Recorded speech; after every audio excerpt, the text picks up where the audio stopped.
Hello, everybody. My name is Ajin, and I'm one of your CSE 123 TAs this quarter. And this is the Spec walkthrough video for Creative Project 3, Brunelle Feed Quiz.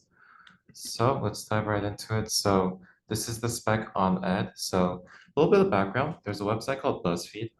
So they have these thing called BuzzFeed quizzes. It used to be pretty popular, and they're still like out there. Like if you look up BuzzFeed quizzes, you can find a lot of examples. So you're basically presented with a series of choices or questions. And after you answer a certain number of questions, you're given a result. Like based on what you answered for these questions, you're belonging to this category. Here's your score. I recommend this, that sort of thing. So this format has been emulated on a lot of different platforms, and we will sort of make our own version in this project. So we will implement a version of a BuzzFeed style quiz that we have named Brunelle Feed, although Nathan would like to emphasize that this name was not his idea. Learning objectives for this assignment, we will demonstrate the ability to define data structures to represent compound and complex data, structure data appropriately to efficiently solve a problem, write functionally correct Java classes to represent binary trees, produce clear and effective documentation to improve comprehension and maintainability of a method. Lastly, write methods that are readable and maintainable and that conform to provided guidelines for style and implementation. So as alluded to here, this project is based on binary trees. So in our quizzes, users will be asked repeatedly to choose which of two options they prefer until they are presented with a final result. If you look up BuzzFeed quizzes online, you might find quizzes with more than two options at a time. For our structure, we will only provide two options for every question. So we will represent a quiz using a binary tree, and where leaf nodes represent possible results. So leaf nodes once again mean that if both children are null, and non-leaf nodes or branch nodes represent the choices that the user will make. When the user takes a quiz, they will be presented with the choice from the root node of the tree. Based on the response, the system will traverse to either the left or right child of the root. If the node found is a leaf, the user will be shown the result. Otherwise, the process will repeat from the new node until a leaf is reached. Each node will also contain a number scored, which will be utilized in the creative extensions. You can assume that all scores are non-negative. So we will look at a sample quiz real quick. So here's a diagram. So here's a binary tree that is represented by a file called colorserials.txt, which we'll talk about more later on. So here we have a choice node, red. So left of the slash represents the left, right of the slash represents right. So red, blue, and you see all these options, and you see the result nodes there that don't have choices, but they're the result. They are the leaf nodes of the binary tree. So this is sort of what we're working with for this project, the binary tree representation of a quiz, right? So quiz file format. So I just said there was a file that this tree was based on. So in order to representing quizzes as binary trees, we will also provide the ability to read quizzes from and store quizzes to text files in a standard file format. This format will look like the following. Each node will be represented by a single line in the field containing the text for that node. So actually real quick, let's look at the file example. So here's the file example. So we got red/blue -0. So red, so again, left to the slash, that's the left. Right of the slash is the blue. The result nodes here are prefixed with and colon. So and colon and then the result name. Notice that for all of these, there's a dash and a number. That's your score for the node. So every node has a score associated with them. So that's a choice node, but at the end it has a dash and a number. That's a result node. At the end it has a dash and a number. All right. So there's the basic structure. Some exception, well, not exceptions, some like conveniences for our sake is that for choice nodes, you may assume that no choice will contain a slash. For the result nodes, you may assume that no result will contain the exact text and colon. And you may assume that none of the questions or answers will ever contain dash as a character. So once again, there are two types of nodes. There's the choice nodes and the result nodes. And both of them will have dash followed by an integer representing the score for that node. All right. So once again, here's a sample. This file is in pre-order traversal. That is very important. So just comparing it really quick. If we do the sailboat with the pre-order, again, sailboat for pre-order means we hit the left. So red, blue comes first, yellow, green, correct so far. Fruit Loops, Raisin Bran, purple, orange, Frost Flakes, black, white, Rice Krispies, and Fruity Pebbles. You might see that that is the exact order shown here. So the text file is always in pre-order traversal. All right. So also, you may assume that each choice and result are unique, and no text appears as both a choice and a result. So for example, if we're going to ask you to choose between red and blue will not be possible results. All right. So we have a class called quiz tree, and this is the list of the required methods to earn an S on this assignment. So here are the basic requirements for the quiz tree class. By the way, the quiz tree class is provided to you, the skeleton in the zip file. So you'll have a class header and a private method. We'll talk about that later. And once again, here's the color serial.txt file. That's the example. And the client is what you can run from the terminal so that you can test out the quiz. All right. So back to the quiz tree class. So we have a constructor, so public quiz tree that takes in a scanner input file. So that constructs a new quiz based on the provided input. So the file format we just looked at, this is the text file that would be inputted to this constructor in the form of a scanner. So that this method will build the binary tree. So basically, it will build this based on our file. That's what the constructor does. And you may assume the provided input is in the correct format. Next method is the take quiz method, public void take quiz that takes in a scanner console. This allows the user to take the current quiz using the provided scanner.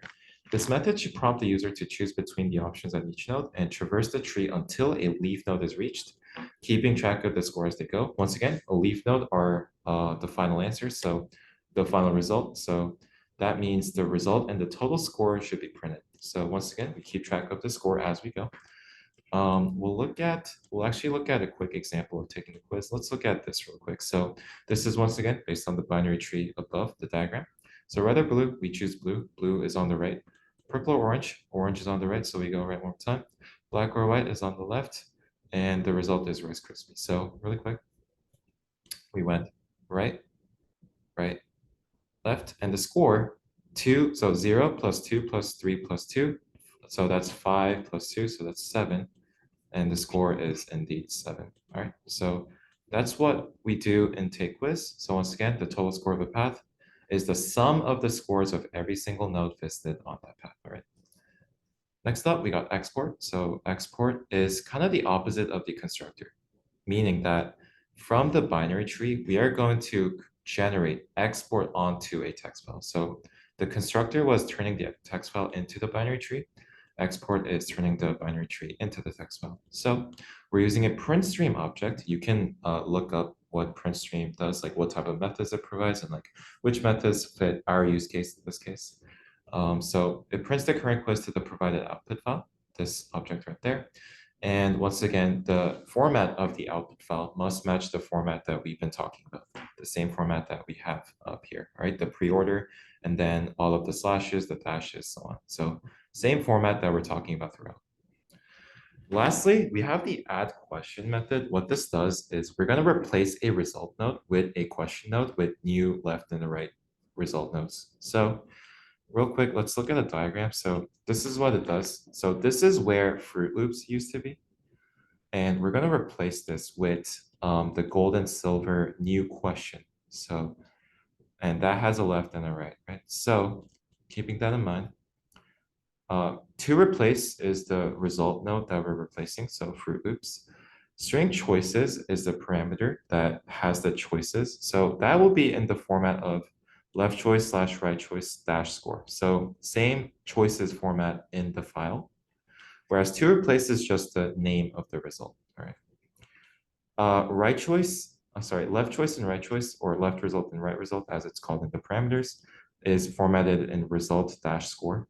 So once again, same thing as the file, but without the end, sort of, if that makes sense. Because we see here, once again, we have the left choice, right choice, dash score. We have no end, but just name dash score, name dash score, right? So those are the parameters.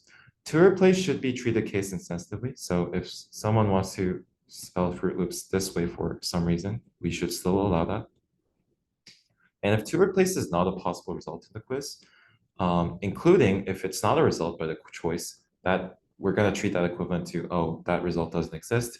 We're not going to do anything. All right, keep that in mind.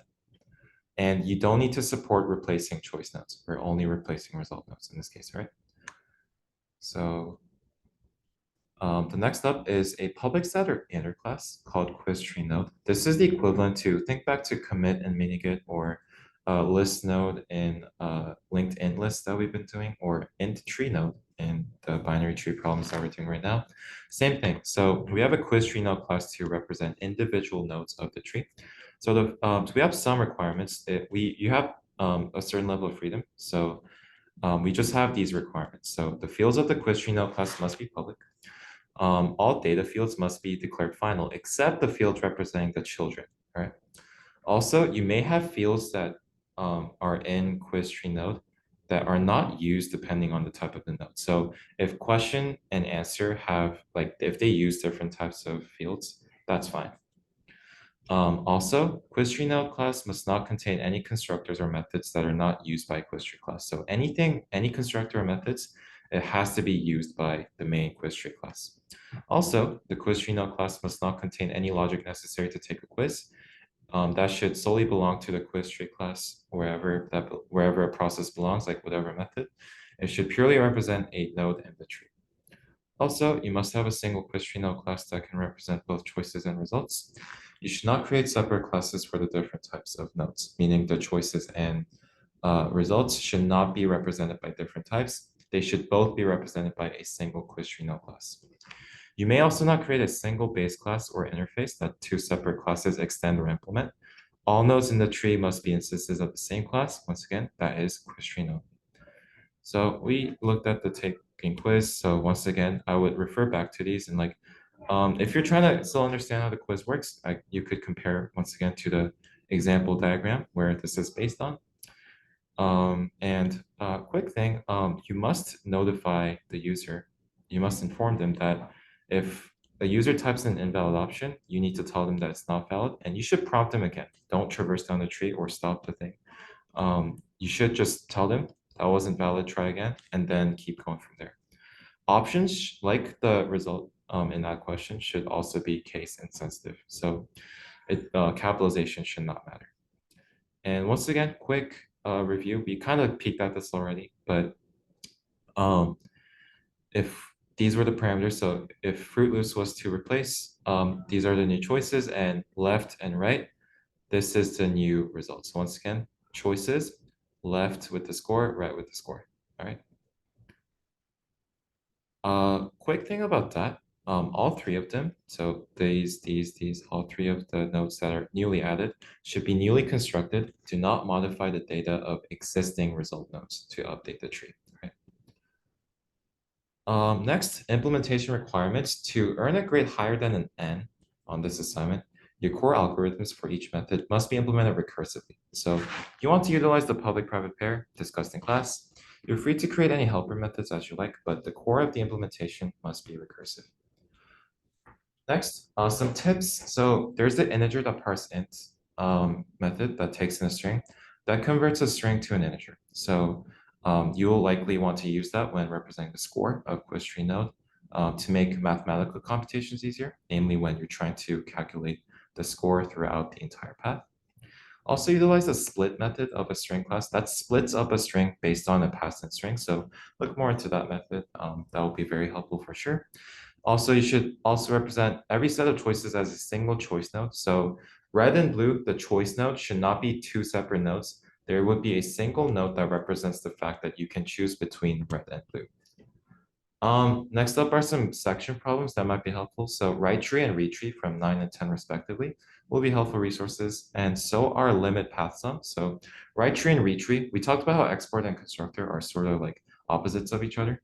So right tree and retree are questions that will help for each of those. Also, limit path sum from section 14 will be helpful on understanding how to keep track of the score of the path taken through the tree. All right. Next up, some code quality requirements. Some of these are common throughout. So, for example, you should have a header method, header comment, class comment, and comment for every method. No implementation details as always.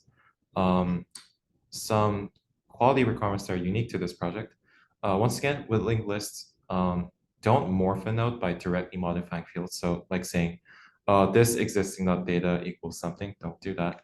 Make new nodes to represent new nodes, all right? Don't try to take the shortcut and like just modifying data and stuff.